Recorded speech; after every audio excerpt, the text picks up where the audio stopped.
radio in only moments here. So let's get that Come rolling. on. There it is. There it is.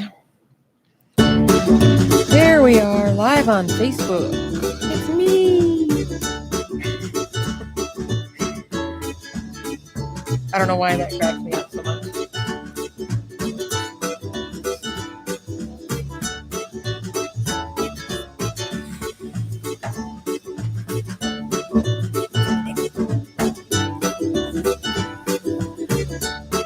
And of course, when you hear that music, you know it's time for My LoSo Lifestyle with Mary Schepp every Thursday at 11 a.m. here on 216 The Net, 216thenet.com.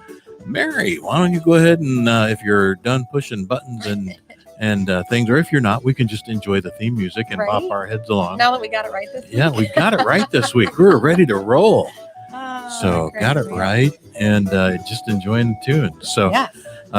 we can go ahead and recap everybody on last week if you want, whenever you're ready. Yeah. So And, last week there we you go. were last week it was some salt, no salt, none at all, a little bit. And the short answer was maybe. It depends.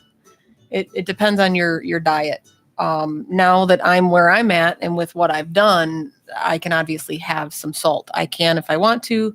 The problem is it's one of those things. It's like smoking or alcohol. Like whenever anybody tries to tell me that, and this just came up recently, is about addiction and how, everybody's got their opinion, and addiction is a choice. Well, I mean, there are choices that you make, but you're also impaired.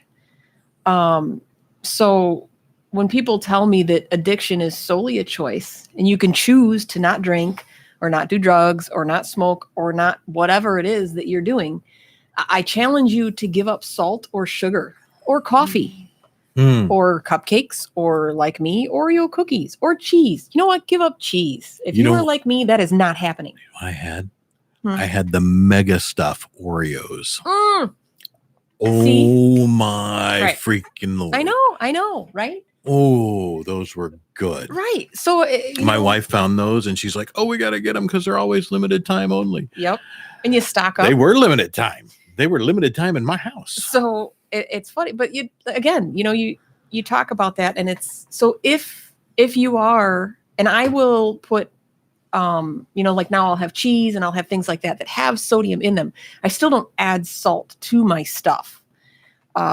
Just because it changes your palate. And once your palate changes, then you got to go back and do it all over again and fix your palate or adjust your palate. It's not necessarily fixing it, but adjusting it to what you need to be used to. Yeah. The same with sugar. If you're used to super sugary stuff, once my husband and I cut down on our sugar content and stopped drinking pop and any kind of juice that we have, we started watering it down or thinning it out with something else. Like I'll cut juice with soda water now. And it tastes almost like a pop to me, or soda. It's because it's so sweet. Because it's so sweet now to you. So if it's, first thing in the morning and I have to, during the wintertime, I take my vitamin D pills. Because obviously everybody here in the Midwest is just, short of vitamin D because it's snowing outside. And you need vitamin D and calcium go hand in hand. So I'll slam a glass of orange juice and it kicks me back because I haven't had a shot of sugar or even the cupcakes that I brought today. Oh, those look so. I almost was going to sit here and just eat while you talk, but I'm like, well, that would be rude. So they did. They turned out so good. They look good. Hey, Dad, I see my dad's on here. We got Stephanie. Hey, Stephanie.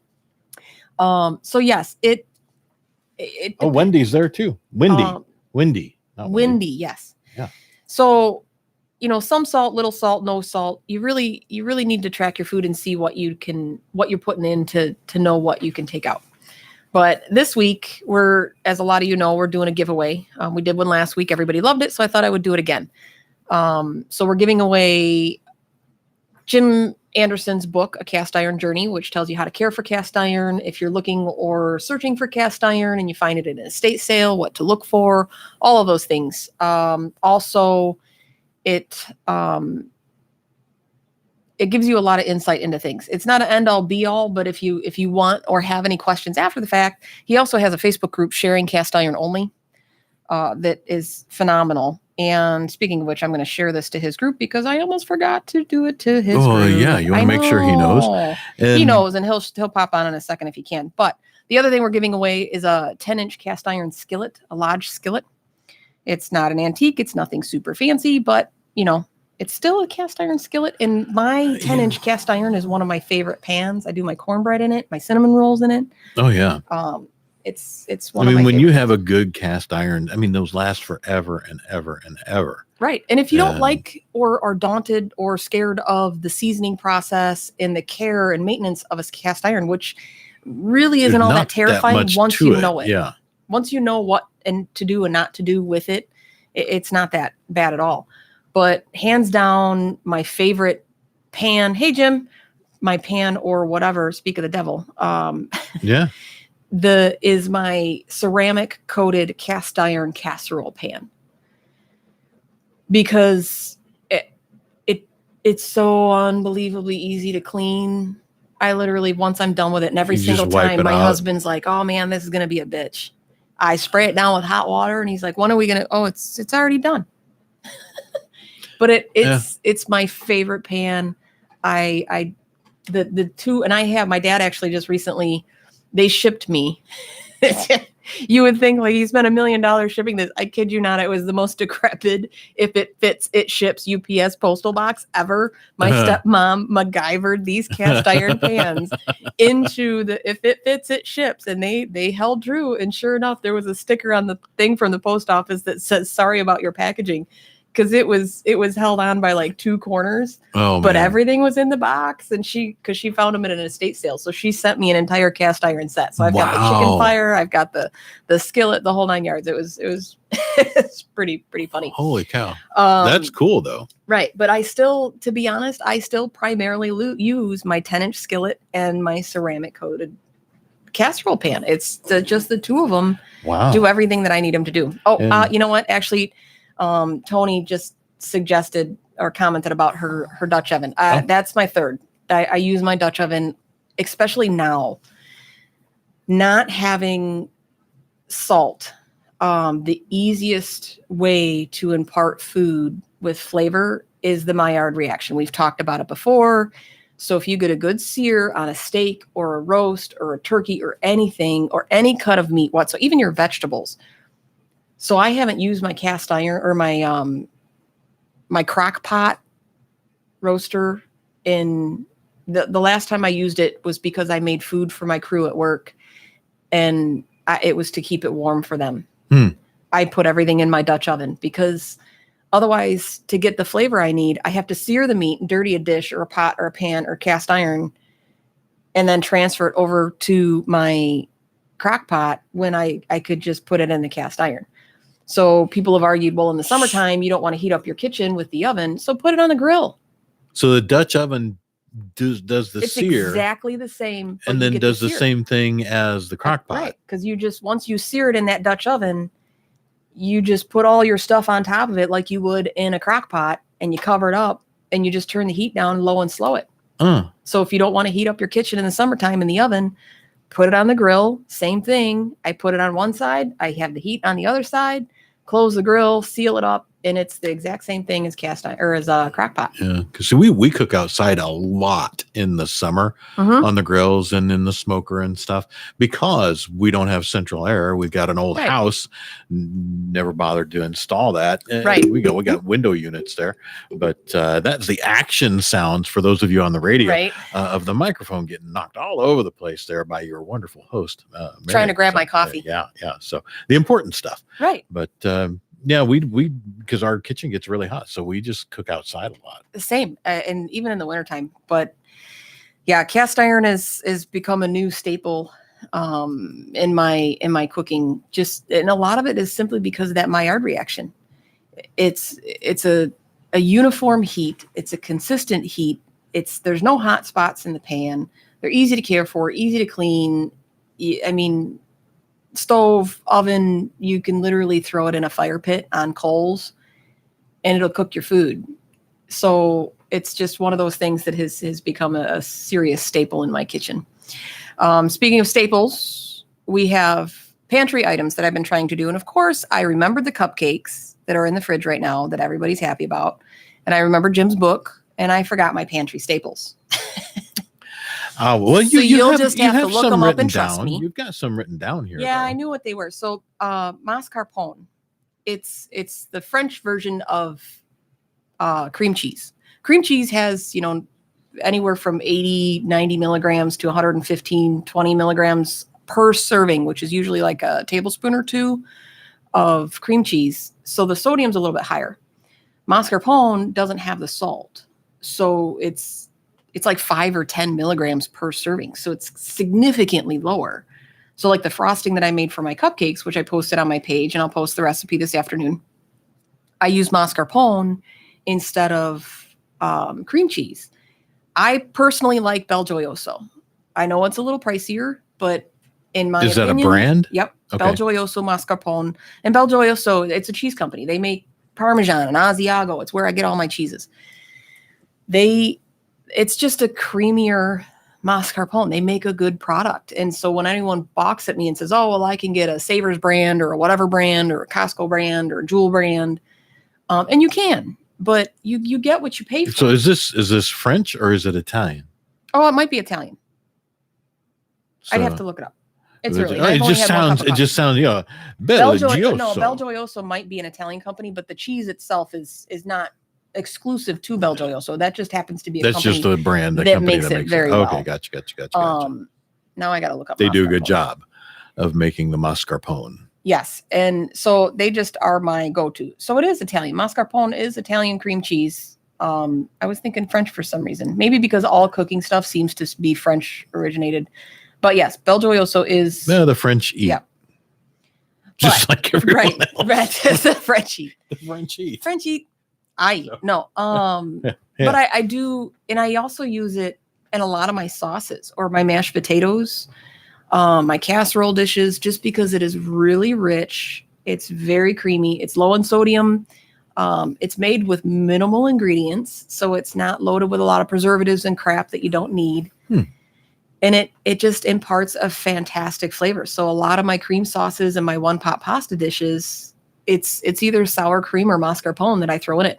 And sour cream is, for a tub of it, I think it's like 120 milligrams. It's still on the lower side for an entire tub, but it's not nearly as high as a cream cheese or something of that nature would be.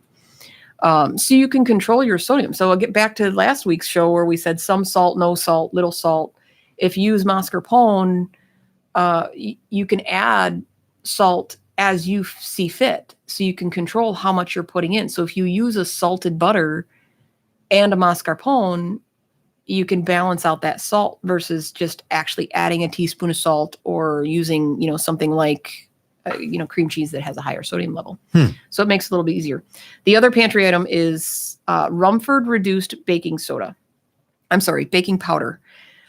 It's readily available in most markets, and that's what I use for my baking. You can get no sodium options for baking powder and baking soda.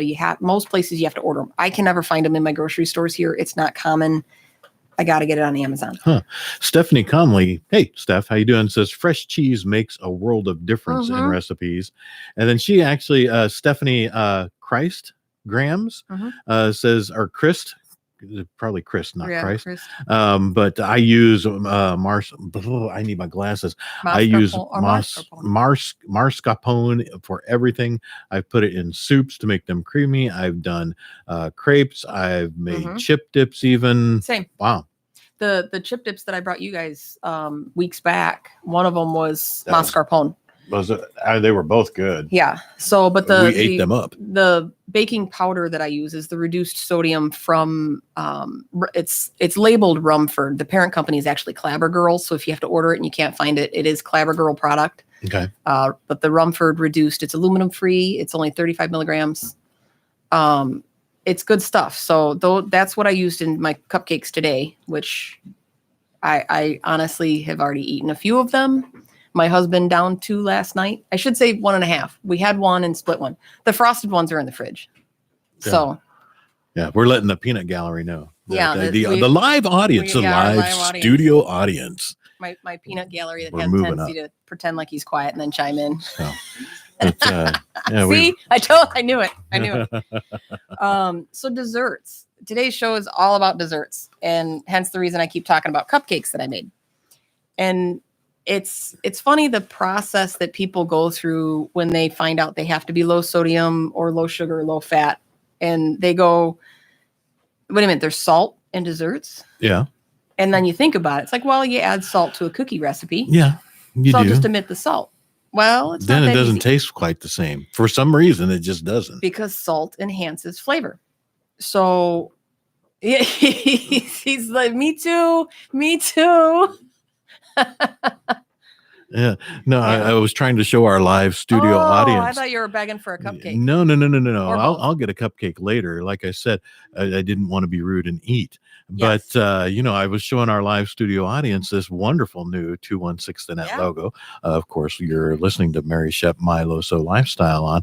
And Mary actually made this new logo that's behind me for us. So we're incredibly appreciative and thankful to her for that. It looks so freaking cool. So yeah, salt in desserts. Again, people, it's one of those, whenever I bring it up, I'm like, oh yeah, well, what about baking soda? Oh yeah. And it clicks in their head. Baking soda and baking powder are sodium bicarbonate. It's sodium. It's exactly what it is. Yeah. So you don't think about that, but sodium and baking soda and baking powder, the only difference between the two, and we talked about this in the last couple episodes, baking soda requires an acid and a liquid to activate, to become a leavening agent or give you the fluffy, lofty cupcakes and cookies and things and biscuits that you have. Baking powder includes an acid already in it, usually in the form of cream of tartar. So baking powder is already a soda and a powder, or a baking soda and a cream of tartar mixed to make baking powder. So all you need is liquid. So once you add a milk or sour cream or eggs, whatever liquid form, it activates that leavening agent. So because it's split, baking powders tend to be lower in sodium, but still, so baking soda for a teaspoon, which if you look at the canister, it shows typically either 1/8 or 1/4 teaspoon sizes, like servings on the jar. But if you go to a recipe, you usually need a teaspoon or 2 teaspoons of baking soda or baking powder to make the recipe. So when you look at it, you're like, oh, it's only, 100 milligrams or 85 milligrams or 45 milligrams. Well, if the serving size is 1/8 of a teaspoon and you need a teaspoon, you need to times that by 8 or so on and so forth. So it adds up very quickly. And I don't know if my math is 100% correct on this because it was early this morning. Baking soda, I think, is around 1,200 milligrams for a teaspoon. Baking powder is about 500 milligrams for a teaspoon. Wow. So depending on what you're making. So I pulled up a basic, Toll House cookie recipe on the back of every chocolate chip morsel bag you can find. Okay. And it's usually flour, baking soda, salt, butter, sugar, brown sugar, vanilla, and eggs. And then your chocolate chips, which typically chocolate chips are very low, if anything, in sodium content. Mm-hmm. But if you look at the things in a cookie recipe that have salt, baking soda, you're, almost 1,300 milligrams of baking soda just for the recipe. A teaspoon of salt, if you didn't know, is 2,300 milligrams of sodium. And of course, we've talked about this, where the average person should get, 2,000 to, you can't even have a teaspoon of salt. No, I'm at my best at about 1,500 milligrams of sodium a day. Wow. So a teaspoon of salt is 2,300 milligrams.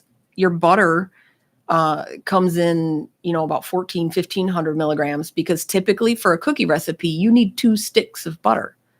So if you're using salted butter at 100 milligrams a serving, it adds up quick. And then eggs on average are about 70 milligrams a piece. Usually a cookie recipe has 2 eggs, so you're about 140 milligrams. So if you're figuring 5,000 milligrams of sodium for a cookie recipe, that gets you okay, in my world, I never get 5 dozen cookies out of a batch, and that's what Toll House says you're going to get. My Well, are cookies they like that big? Right. Yeah. Okay. Yeah. So that's supposed Because to you be make one real cookies, right? Exactly. Yeah. And I still eat 6 of them. But But who doesn't? right. I mean, that should be the standard It's- serving size. Right. A cookie this big, 6. Right. There you And go. so you're supposed to get 60 cookies out of a recipe. And if you get 60 cookies, one is a serving at 85 milligrams. That's nuts. Right. So now, and it's funny, a quick side note about serving sizes. A very good friend of mine's daughter sells Girl Scout cookies. So she says, "Are you buying cookies?" I said, "Yeah." "How many boxes do you want?" And I said, 4 Thin Mints and 4 Samoas.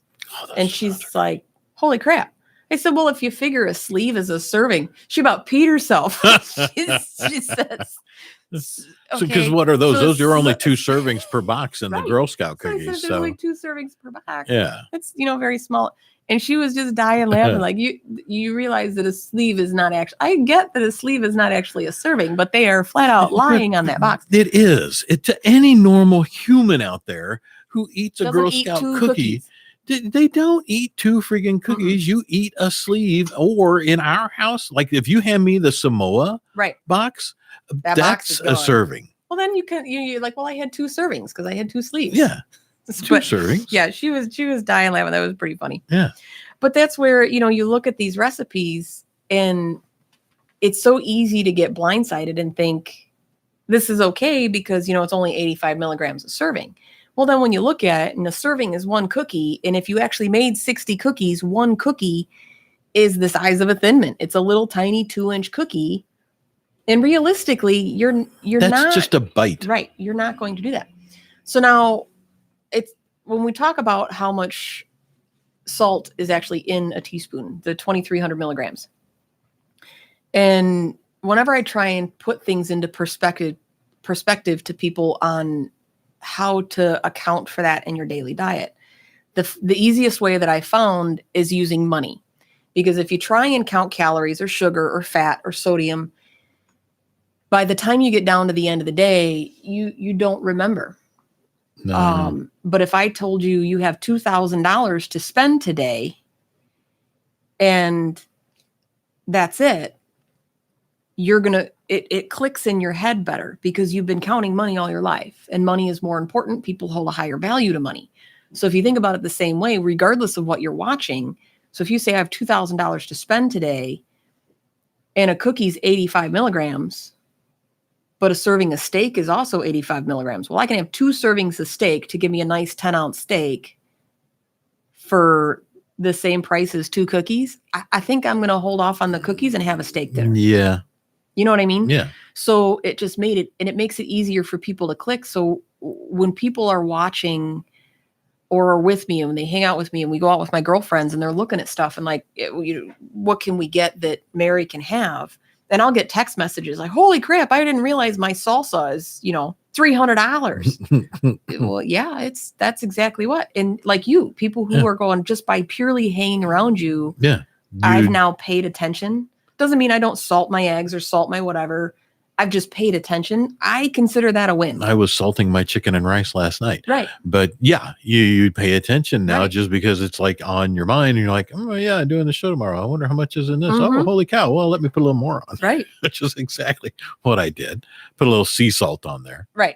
So, and that's where if people start paying attention, that's all I ask. It opens your mind to something else. And it's the same with sugar. You fool yourself into thinking that you don't eat that much sugar. It's in It's everything. everywhere. The same as salt. It's in everything. Yeah. So speaking of that, like the frostings and stuff for cupcakes, that's another hidden thing for sodium because a lot of times they're made with cream cheese or something of that nature. Or they ask for added salt to enhance those flavors, to enhance the vanilla or whatever that you're putting into it. And you can just omit those things. Or again, you can use mascarpone and switch it out. Or you can use egg whites, things like that. So a lot of the basics that are in foods, like milk, 120 milligrams a cup. So depending on how many cups you need, that adds up. Salt, we said, was 2,300 milligrams. Eggs are about 70 milligrams. Now, eggs, so when I eat eggs in the morning, I will do 2 eggs with an extra yolk, because yolks are about 8 to 10 milligrams, depending on your yolk. I would have thought that would have been exactly the opposite. And whites are 60. So the whites are the high sodium part and the yolks are the low sodium part. Everybody says, oh, eat the whites because they're healthier for you. And again, I eat all of it, but right. And it's, they go back and forth. For years it was eggs are horrible. They raise your cholesterol. They're so bad for you, blah, blah, blah, blah, blah. And then eggs are good for you. They're part of the food pyramid. They're really good, blah, blah, blah, blah, blah. And everybody goes back and forth. And that's where all these fad diets crack me up, because like what everybody with gluten-free, I lost weight and I got healthier and gluten-free is the way to go. Probably because the only way to be gluten-free is to eat real freaking food. So you're eating less bread. So you're eating less carbs. And you're eating more real food. So shocker that you got healthier and lost weight. Yeah. It's not necessarily that you have a gluten sensitivity or an allergy. If you actually have celiac sprue, then yes, go gluten-free. Absolutely, because otherwise it's going to make you horribly, horribly sick. But when people jump on the bandwagon and think that everything's changed, a lot of times it's because you've eliminated something that you were overdoing simply because you want to fool yourself into being on a diet. Yeah. The other one that sneaks in a lot of sodium is pie crusts. Like graham cracker pie crusts, the actual dough pie crusts, anywhere from 115 to 150 and higher, depending on the brand. Wow. For a serving. Wow. Now, if you look at a serving, again, we're going back to the cookie scenario. Yeah. How big is a serving of pie? What are they telling us there? An eighth, usually. Eighth? Yeah. An eighth. Right. So most pies are not that big. No, it's like 3 and 3. Like you might get 6 on a good pie, in my opinion. Yeah. Not 8. 8 like even 6 is depending on the size of the pie. Right. Usually we just quarter them. Right. The only one I'll say that I will do eighths is cheesecake, just because cheesecake is really rich. Yeah. So I can't. So you could, I could say you could get away with that. But like an apple pie? Yeah, no. Yeah, apple pie is like a quarter of the pie, or cherry or pecan or pie. Right. Just in general pie. So just in general pie. Yeah. Yeah, body by pie. Yeah, exactly. Body by pie. So the other day, it's the new Uncle Pete diet. The other night, so my husband comes and he screams down the hallway, "You want ice cream?" And of course, you hear my crippled ass scooting down the hall as fast as I can. Yes, I want. So that's how it gets. That's what gets you down the hall. So he's like, "Well, you didn't have to get up." Oh yeah, you did. There was ice cream. Right. Well, he would have gotten it for me, but the reason I got up is because I didn't want the onslaught of fatty comments about what I was going to ask him to do next, because I went in the pantry and cut a piece of chocolate cake and put it on top of my ice cream. And he just sits there and looks at me. You put it on top of the ice cream? You don't put the ice cream on top of the cake? No, yeah. He gave me a bowl of ice cream and I put a piece of chocolate cake on top of it. Did the dump. Because he looked like, what are you getting out of the pantry? Like maybe I'm getting pecans or, something. Maybe one of my Oreo cookies to put on top. Well, you did get topping. You got cake. I took a whole the new ice cream topping. Yeah, wedge of chocolate cake and put it on top of my ice cream. Because you know what? Sometimes you just have to. And that's how do you top your ice cream? Right. Well, that's the thing. Desserts aren't healthy. I don't. When people, it cracks me up because before I came in today, I searched up healthy desserts just for shits and giggles, and it like the things that all these cookies and cakes and cupcakes, I don't care who you're full, they are not healthy. No. Eat oatmeal cookies, sure. You know what? It's got oatmeal and it's got cran raisins in it. Cran raisins have like 72 milligrams or grams of sugar or whatever the heck it is, and then the oatmeal cookies themselves have salt and sugar and all these things, but because it's got oats and cran raisins, it's not. It's got antioxidants. Right. So you're not fooling anybody. Desserts aren't healthy. You have healthy-ish options to if you're going to do it. And that's like me with my ice cream and cake the other day. You still have to live life. I have a bum liver and a shit back. You know what? Every once in a while, I deserve a bowl of cake and ice cream. You know what I had for dessert yesterday? Double stuff Oreo. No, those were already gone. Yes. I had a bowl of Tricks. Oh, No. It was Lucky Charms. My Oh. mistake. A bowl of Lucky Charms. I'm after my chicken and rice. I'm a big fan of cereal for dessert and breakfast for dinner. I don't know. It's just I don't see the problem with it at all. It had the marshmallow stars and Right. and it's nothing but a bowl of sugar. Yeah. But that's the thing is it when you look, there are healthier options. And I know it sounds like, okay, you can't make any desserts without salt because the eggs have salt, the baking soda has salt, the salt has salt, the butter has salt, the milk has salt, the mascarpone, the cream cheese, the all of it, everything has salt. They also all have sugars and fats and proteins, and they have all of these things. So if you're going to make a dessert, oh my gosh, did I get chastised? I made my cinnamon rolls right shortly after I got diagnosed with liver disease, and I wanted a Cinnabon. An authentic, the real one, fatty, sugary, loaded with carbs, 8 million calories, gonna gut rot you for 2 days, Cinnabon. Yeah. And I looked it up thinking I will legitimately make the trip down to Schaumburg to the mall and get me a pack of Cinnabons and give them away to my crew at work and have a Cinnabon. And when I'm going to be swollen for 6 days just from the salt, and that's not worth it. The sugar, the everything else, you know what? I can run it off. I can burn it off. I can compensate. But I can't put that kind of stress because my heart will literally flutter. Oy. I can feel it beat in my chest. It's the strangest, awful feeling. My liver actually has spasms when it gets backed up. It's just all around unpleasant. So I weigh what is worth it. And now that I'm healthier, I can support a lot more things, but it just wasn't worth it. So I said, okay, if I can't have them, I'm going to make them. And, 3 or 4 rounds of cinnamon rolls later, I made them. And they're fantastic. And a lot of people in my group in Shaking the Salt, they will attest to that. One of my friends, Deb, in the group, she makes them frequently. I make bread out of it without the cinnamon frosting. I just make it into a loaf. You make it into a loaf of bread. Okay. It's fantastic. So I post this recipe. I'm all excited. And there's this onslaught of that's not healthy, this, that. No, it's not freaking healthy. It's a flipping cinnamon roll.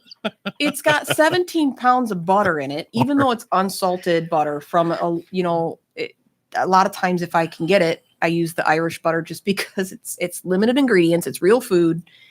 And the unsalted version, it's still, you still need healthy fats and stuff like that. And in moderation, as they say, but I don't like that word. I tend to say in balance. Yeah. But I know it's not. But I also made them a little bit smaller so they're not big giant things. And it's still all real ingredients with good Madagascar cinnamon or vanilla and all these things. But it just no, it's not healthy. I'm not trying to pretend that it's... It's not? Right. Oh, thank you, kind citizen. All of these... I was not aware. We've got 15,000 people in our Shaking the Salt group. There's another one, Hacking Salt, that... God rest him, Chris started, and we're a community of people that try and live this lifestyle. Sadly, the large portion of us are not doing so hot. Most of us have advanced liver disease, advanced heart disease, advanced kidney disease. Sometimes you just got to have a cinnamon roll. And sometimes it just cracks. It's not healthy. Well, you know what? None of it is. But you can have healthy-ish options. So like me, I like dark chocolate covered bark. Put some peppermint in it, and you can put anything in it. Put nuts in it, put cranberries in it, put blueberries in it, put fruit in it, put whatever. Any kind of dark chocolate covered anything. Yeah, I like dark chocolate. My go-to, I've talked about it before, is the dark chocolate covered almonds. Yeah, you've mentioned the those unsalted before. Almonds. Fruit tarts, baked apples. So if you take a baked apple and put a hunk of dark chocolate in the middle, you just take an apple, core it, wrap it in tin foil, put a hunk of dark chocolate in it, and throw it in the oven for 45 minutes. Some cinnamon and sugar on top, or cinnamon and honey if you don't want processed, refined white sugar. It is absolutely fantastic. It's like the best dessert ever. So there's, smoothies and crepes and parfaits. There's healthy-ish options. How long do you have to bake that? Like 45 minutes, 350. Huh. Just till if you can reach in there and squish it, it's good. They're fantastic. I'm going to Baked write apples. that down. The other one is baked pears or the Asian pears, which is kind of like an apple pear combo. Any of those firm fruits like that are just fabulous baked. So you don't have to make a whole pie or something of that nature. And if you can afford the sugar or the salt or whatever, those little miniature Snickers bars, if you core out the center of an apple and just put one of those little mini bites into an apple, is just and heavenly. Bake it with that. Yep. Because it just melts the caramel and nougat and nuts and everything and makes you a nice little baked apple. Huh. It's fantastic. Never Absolutely even fantastic. thought of that. Right. Right. So, I mean, desserts can be difficult because of this inherently what they're made of. You put salt and baking soda and all these things in the crusts, and you put salt and baking soda in the doughs, or the creams, like with cream cheese and cheesecakes and all that stuff. You put all those things in there, so you can mitigate. So simply by omitting the salt, that's 2,000 milligrams that you reduce it by.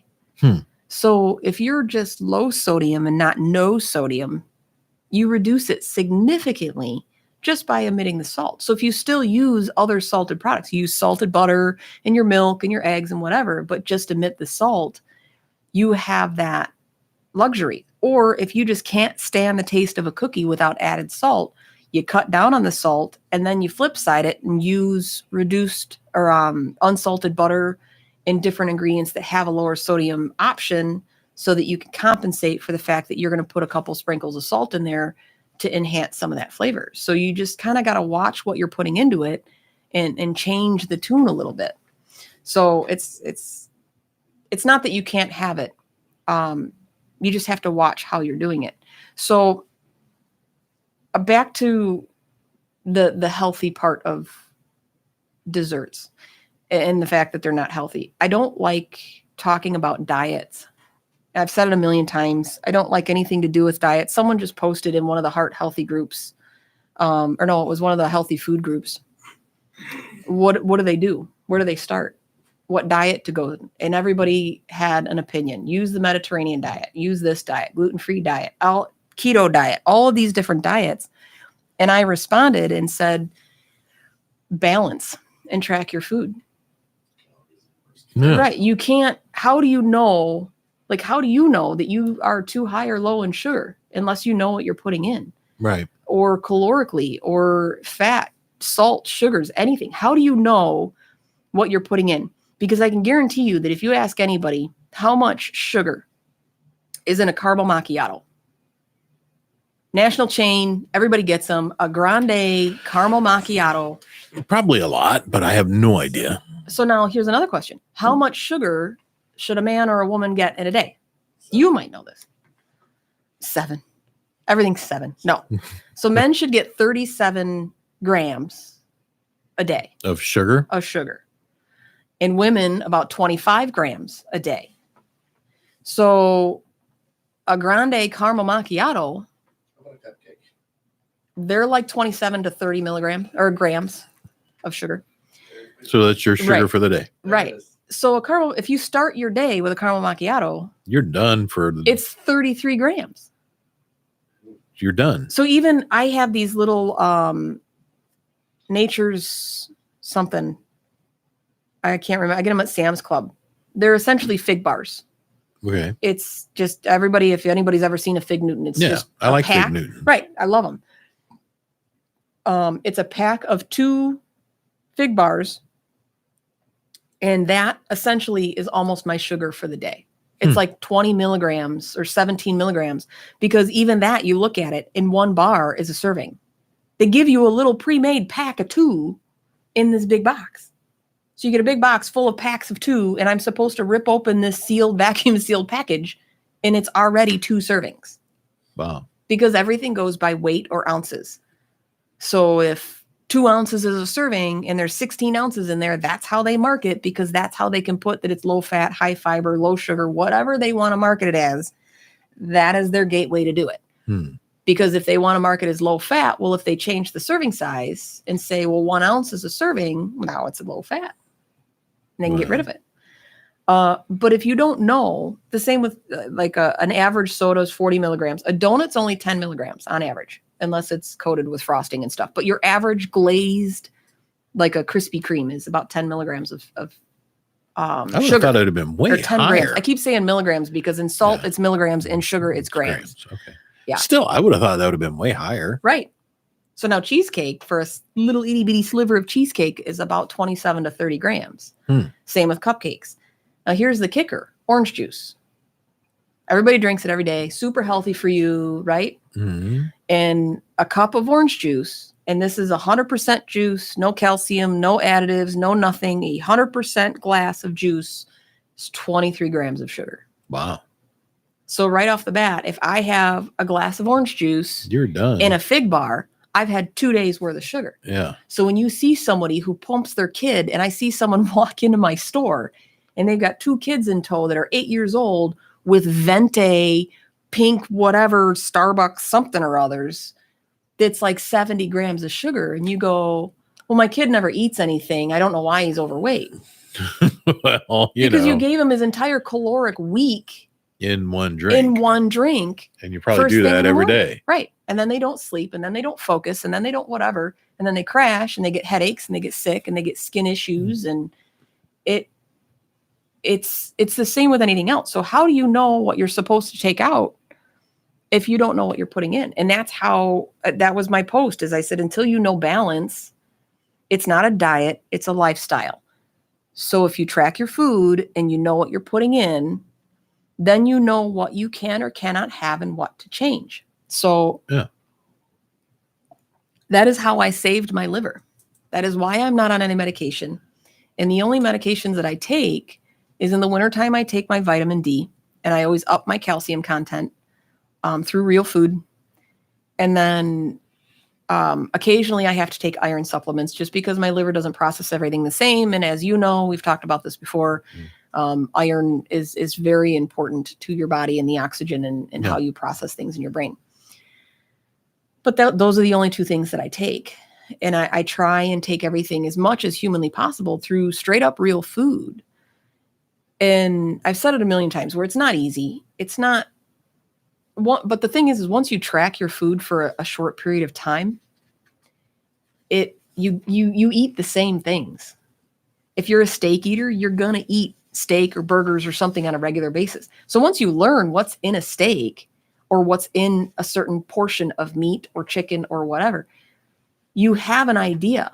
The same as now that I've told you that there's 33 grams of sugar in a macchiato, the next time you go have one, you're going to be conscious of it to know, okay, if I have that, maybe I should skip the bowl of ice cream tonight because I already tanked myself on my sugar today. Yeah. It doesn't mean you can't make the choice to do it, but without an informed decision, how do you know how far off the spectrum you are? Yeah. See, that's a whole other word. Sugar-free is just more crap. It's like salt-free. Salt-free is just loaded with potassium chloride. It's loaded with potassium. Right. It's just loaded with something else. Fake sugars, fake salts. Yeah. You're substituting one for the other. And if you know what you're getting, then great. By all means, if you're aware of the fact that it's got aspartame in it and you're okay with that. Yes, aspartame, sucralose, all those, saccharin and high fructose, which is just in every daggum There's thing. A couple of them that in Europe they've actually flat out said you can't have them until they finish testing. There's a lot of things in my life that have been faked. Yes. The sugar wants to fake it, man. Right. See, and that is your choice. Now, see, for those of you who couldn't hear because the live studio audience is not mic'd, we've been informed that many things in their life is fake. Right. So, and he's enjoyed all of them. Yeah. So that's okay. That's just hilarious. But that's the thing is when people say in moderation, I just feel it gives you're giving yourself justifiable license to do something. So when you, like with me, when I first got sick with liver disease, and I discovered a lot of people around me, like my stepmom has fatty liver. She doesn't have cirrhosis like I do, but you find this common ground because it wouldn't come up otherwise. I'm not going to walk up to you and be like, hey, nice to meet you, Kent. Do you have liver disease? Like, you just, it's not until someone sees you doing it. Introduction. foie gras, foie gras. Fragua. But you don't know those things, and then once you start discovering it's, and so many people said, well, I quit drinking, so why didn't you quit smoking? Well, I quit drinking. Again, why didn't you quit smoking as well? Well, I quit drinking. You give yourself justifiable license. Sure. Well, I did this, so it's okay to do that. And that's so far off the spectrum. It's so wrong that you're fooling yourself or pretending that you're fooling yourself, because deep down you know that you're doing, yourself an injustice by not being honest. Yeah. So, and Jim Anderson, his mom passed away from cirrhosis of the liver and never drank a day in her life. Right. So yeah, it just depends on how your body processes things. Well, women are more prone to get cirrhosis. Women are more prone to get just about everything. Like, women get more canker sores than men. Pregnant women don't get them at all. They're typically mostly hormone related. So it's not just if you have the herpes virus or whichever one it is that causes canker sores. But it's just one of those things. Same with women. They're more likely to get cirrhosis. Hey, how you doing? And your name is Ken. Do you have herpes? Right. So again, a conversation, that doesn't typically come up in a one-on-one. How are your canker sores today? Right. But that's the thing is, when you balance everything. So when you know what you're putting in, and if you make the choice to have a bowl of ice cream with cake on it, I'm not fooling anybody. I know what it's going to do. I know how my body's going to react to it. The funny thing is people tend to blame things on so many other things than what it's actually, what is actually at fault. So for instance, that cake and ice cream made my skin completely break out just from that overload of sugar, almost within hours. And I gladly accepted that cause because it was worth it for me. Because like I said, some days you just need a bowl of ice cream with a cake on it. Right. Or, when you go out and drink, you're willingly ingesting poison. And believe me, if I still had a good liver and I can still afford to have 2 fingers of a single malt Spale and Scotch, I would most definitely do that. Not because I crave alcohol as if I can't, live without it because I have an alcoholic addiction or disorder. It's no different than me liking hot chocolate, but I'm allowed to have hot chocolate and coffee. I can't have alcohol. Yeah. But if I could afford it, I like Spale and Scotch. It's just one of those things. But I can't, so I don't. But when you do things in balance, not in moderation, and you balance your entire lifestyle. So if you want to be healthy, there's no magic pill, there's no magic trick, there's no magic diet. You purely eat real food, and if you know what you're consuming, that makes all the difference. Now, I read an article through Harvard EDU. They did some clinical trials, and this was fascinating to me because people have had allergy tests all the time. They scratch your skin, they rub something on it. If you react, you're allergic to it. They can test certain antibodies for other things to see if you're allergic to things, and they discover, you're allergic to dogs, cats, strawberries, whatever. And there's a few of my friends who suffer from chronic migraines, and I used to myself when I was younger. And one of my doctors, my sister, was hilarious. She's threw him in the garbage because he put me on some very addictive, highly, whatever, pain pills, and said, "Here you go, take these." I was like 9. She just says, "No, no. Wow. We're gonna give you some ibuprofen. You're gonna suffer through it, and you'll get better, and we'll figure this out." Suck it up, Buttercup. Here's an ibuprofen. Right. You're not taking massive painkillers at this age. So, and I'm very thankful for that. But I'm now, as I'm older and I'm reading this article, I'm sitting here thinking, and I posted about it. I was like, I bet you any money it was something that I was eating, because they discovered that there is an allergy to certain foods, but they can't really test for it easily.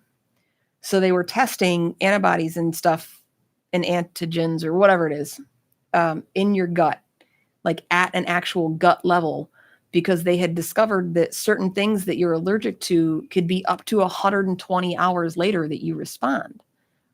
So it's not like, hey, I'm mildly allergic to shrimp and I ate some and now my throat's a little itchy. It's, 2 days later, 3 days later, I get a migraine and I can't figure out why. I didn't have sugar today. I didn't have alcohol today. I didn't have this today. I didn't have any of the triggers that everybody says is for migraines. So now they're doing this testing to find out if they can test for those things for people who are suffering from chronic illnesses like that, who have migraines or reactions or autoimmune disorders. And I was researching it because I'm researching everything and anything I can to try and figure out what's going on with the spinal lesion that I have now. That's my new, fresh, whatever path. The reason that I eat ice cream and cake most nights when I'm having a Debbie Downer day is because of the lesion on my spine. But right, so I sit there and eat my fatty little snack and research while I'm doing it. It makes me feel better. Yeah. Why not?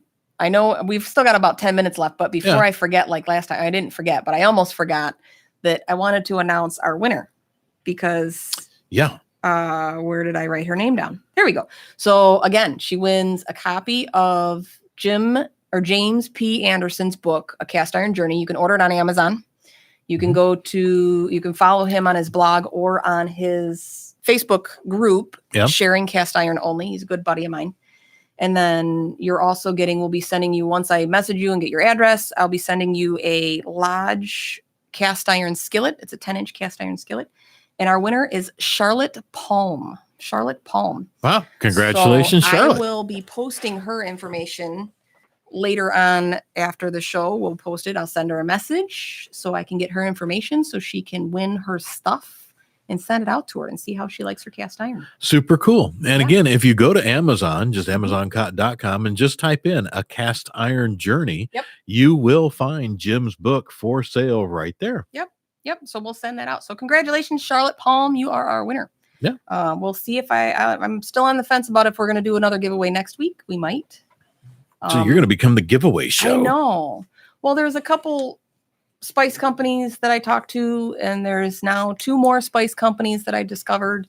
Really? One of them is Munchie Man, so he's got good stuff. And so we'll see because people like to give away stuff, and I know people like to get stuff. So I'm happy to share anything that I have for my low sodium stuff.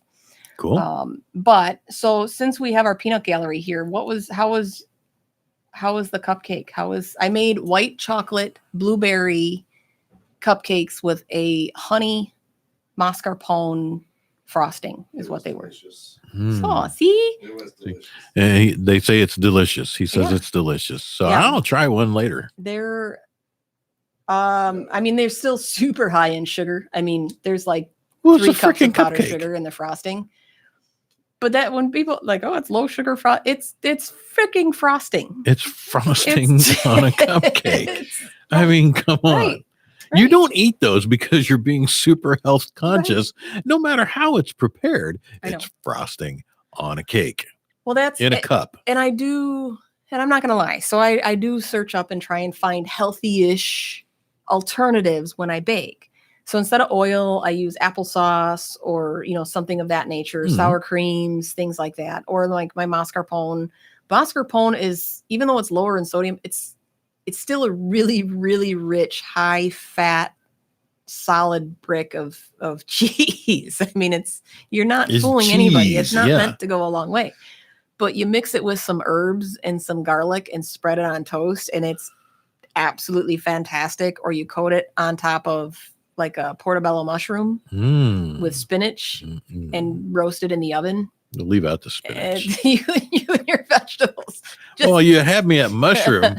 I love mushrooms, especially portobellos, and I'll have a portobello sandwich. Freaking awesome.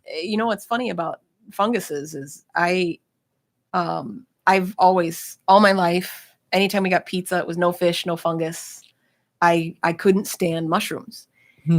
And even the other day when we went out to breakfast after one of our networking meetings, I got an omelet thing or whatever, and I said no mushrooms. And someone had questioned, like, you eat healthy all the time. You eat real food, real vegetables all the time.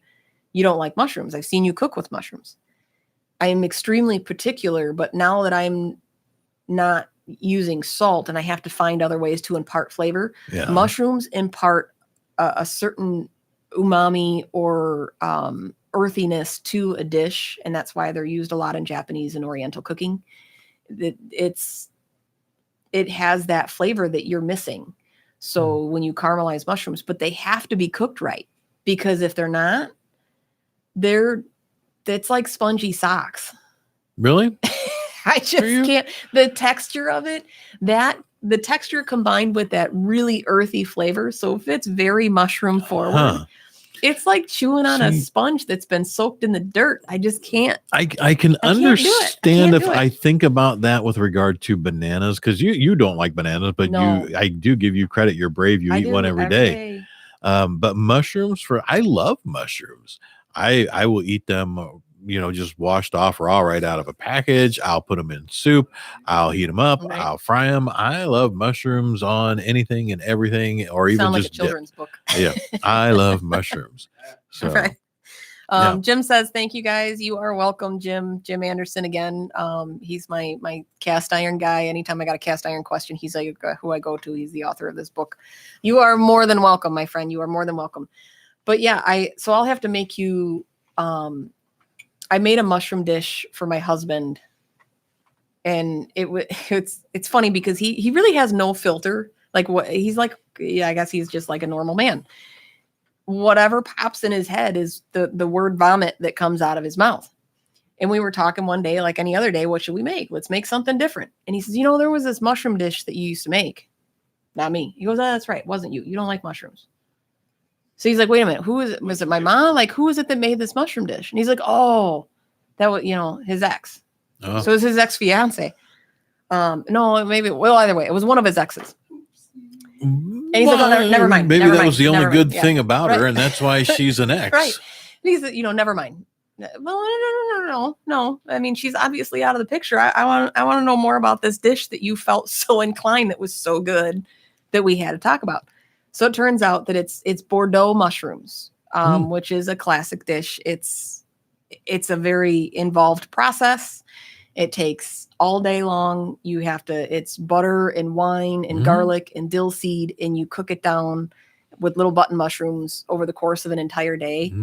And they are absolutely fantastic. I can only eat one or two because of how rich they are. And obviously it's a mushroom. So it's not even worth saying it's mushroom forward, because it's not mushroom forward. It's a freaking mushroom. So I can only eat a couple of them.